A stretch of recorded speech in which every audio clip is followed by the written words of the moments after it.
What's up everybody, this is Pro, and Skye was reintroduced into the game with patch 1.11, coming back to the scene after they rolled it back because it was just so terrible. So now that she's back, it's been a bit of time for people to test her out, play with her in competitive, and see if she's really that powerful or maybe just a little underwhelming. But I've seen a lot of people complaining about her being too overpowered, so I gave her some test runs. I queued up into ranked, didn't head to the shooting range to see if I could really pop off with this new Australian agent. So here are some of the things I learned. Let's start off with her E, Guiding Light, where she sends out a hawk and it flashes people, and that's pretty much it. So I discovered that it is pretty damn annoying to deal with, but it does have its drawbacks. So even if you manage to land a flash, it requires you to bring back your gun, which the animation takes a little bit of time, so it's harder if you get a flash and then immediately try to get around the corner to get a quick kill. And that doesn't always work because bringing up your gun takes longer than I'd like, to be honest. Guiding Light is also imprecise. Of course, you can see through the walls and through the minimap, but still, marking areas with your mouse, just kind of trying to guide it with your cursor, can be a bit difficult. Controlling the Guiding Light leaves you completely vulnerable to any attacks from any direction, and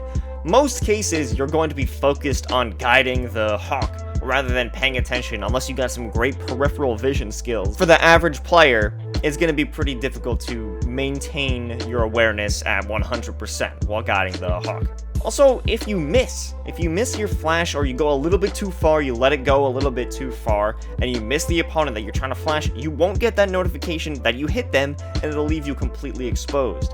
So I also want to talk about how that notification is very, very necessary. That little pan hit sounding noise and the voice line that you flash someone is important, because if you don't have that, you have no idea who's out there. And it's not like a Duelist flash or Omen's flash where it's instant, you know where it's going, and you know you're gonna hit your target, because those are more like specific. In Skye's case, it's not really, because the flash goes a lot further than your, initial vision. So having that notification is essential. I don't think that anyone should take it out. But also the duration of the flash is a bit long, may need to up it to 200 credits rather than the 100 that it's sitting at, because also Skye gets one for free every single round. I don't have too much to say about Trailblazer because it's, I'd say, a well-balanced ability. You send out this Tasmanian tiger and it has limited vision and it goes out and concusses someone, but also with the same drawbacks as Guiding Light. One, you're completely exposed while you're using it, and this doesn't even involve peripheral vision skills because you're looking through the eyes of the tiger. Because the concussion is only done once you hit a target, it's pretty hard to work on yourself. If you concuss someone right around the corner and then you do a swing, then it's a little bit more effective, but in most cases you're going to be a bit further away because it's also mainly used as a scouting tool to see where your enemies are. Using it while you're super close to your enemy leaves you exposed, but using it too far away leaves the concussion meaningless. So, pretty well balanced. You want to have a nice happy medium in there, or have some players play off of you. Regrowth is a solid ability for when you and your teammates get sprayed through the wall, or you get hit with a massive molly, and you are all pretty darn low. So everyone needs to be in a close vicinity to you, and they also need to be within vision of you. And that doesn't mean necessarily that they have to be in your sight line, but they can't be blocked by any walls. They have to be, they have to be able to see you, essentially. You don't need to see them, but they have to be able to see you in order for that to work. It also makes a difference where height is affected, so they also have to be on the same elevation as you. Again, this does do a lot more healing than Sage's heal, but it leaves you exposed. That's the drawback of every Skye ability, is that you are going to be exposed whenever you are using any of them. When it comes to Sage, she just clicks on her teammate and then the healing does itself, and she could go back to fighting.